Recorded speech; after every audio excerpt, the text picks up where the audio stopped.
আত্মবিশ্বাস এবং মোটিভেশন আমাদের জীবনের সফলতা অর্জনের দুটি গুরুত্বপূর্ণ স্তম্ভ।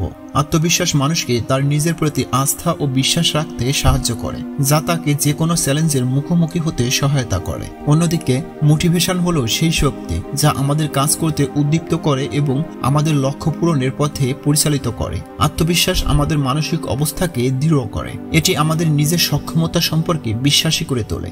যখন আমরা নিজেদের উপর বিশ্বাস রাখি, তখন আমরা যে কোনো কাজ করতে সাহস পাই। এটি আমাদের জীবনকে এক ধাপ এগিয়ে নিয়ে যেতে সাহায্য করে। আত্মবিশ্বাসের অভাব মানুষকে হতাশাগ্রস্ত করে তোলে, যা তাকে কোনো কাজ করতে বাধা দেয়। আত্মবিশ্বাস অর্জন করার অন্যতম প্রধান উপায় হলো নিজেকে সঠিকভাবে জানা। আমাদের নিজেদের শক্তি এবং দুর্বলতাগুলি চিনতে হবে। নিজের শক্তির উপর জোর দেওয়া এবং দুর্বলতাগুলিকে মোকাবেলা করার মাধ্যমে আমরা আত্মবিশ্বাস বৃদ্ধি করতে পারি।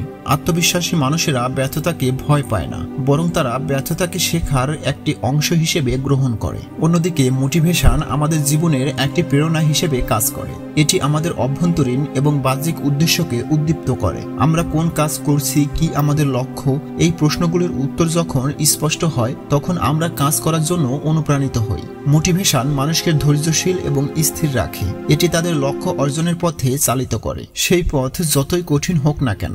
মোটিভেশন দুই ধরনের হতে পারে, আন্তরিক এবং বাহ্যিক। আন্তরিক মোটিভেশন আসে আমাদের অভ্যন্তরীণ ইচ্ছা ও মূল্যবোধ থেকে। এটি আমাদের ভালোবাসার, সৃজনশীলতা এবং ব্যক্তিগত উন্নতির ইচ্ছা দ্বারা চালিত হয়। বাহ্যিক মোটিভেশন আসে বাহ্যিক পুরস্কার, যেমন অর্থ, খ্যাতি বা সামাজিক স্বীকৃতি থেকে। আত্মবিশ্বাস এবং মোটিভেশন একে অপরের সাথে গভীরভাবে সংযুক্ত।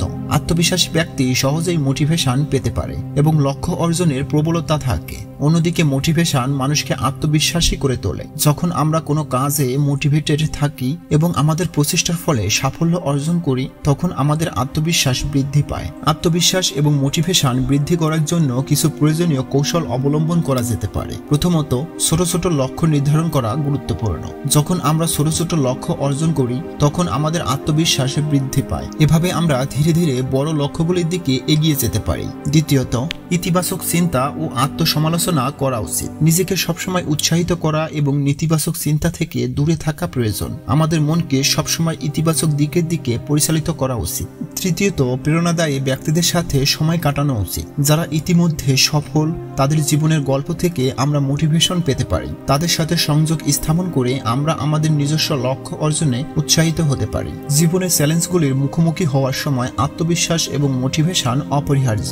কোনো বাধার সম্মুখীন হলে আত্মবিশ্বাসী মানুষ কখনো হাল ছাড়ে না, বরং তারা সমস্যা সমাধানে নতুন নতুন উপায় খুঁজে বের করে। মোটিভেশন মানুষকে তার লক্ষ্যের প্রতি অবিচল থাকতে সাহায্য করে, এমনকি কঠিন সময়েও তাকে এগিয়ে নিয়ে যেতে সাহায্য করে। আত্মবিশ্বাস এবং মোটিভেশন হলো সেই দুটি শক্তি যা আমাদের জীবনে সাফল্য এনে দিতে পারে। আত্মবিশ্বাস আমাদের নিজের প্রতি আস্থা যোগায়, আর মোটিভেশন আমাদের কাজ করাতে অনুপ্রাণিত করে। এই দুটি গুণ আমাদের ব্যক্তিগত এবং পেশাগত জীবনে উন্নতি করতে সহায়ক। সুতরাং আমাদের সকলের উচিত নিজের আত্মবিশ্বাস বৃদ্ধি করা এবং সব সময় মোটিভেটেড থাকার চেষ্টা করা, যাতে আমরা আমাদের জীবনের লক্ষ্যগুলো পূরণ করতে পারি। সর্বশেষ বন্ধুরা, আমাদের চ্যানেলের ভিডিও দ্বারা আপনি অনুপ্রাণিত হয়ে থাকলে একটি লাইক, কমেন্ট ও শেয়ার করতে পারেন। ধন্যবাদ।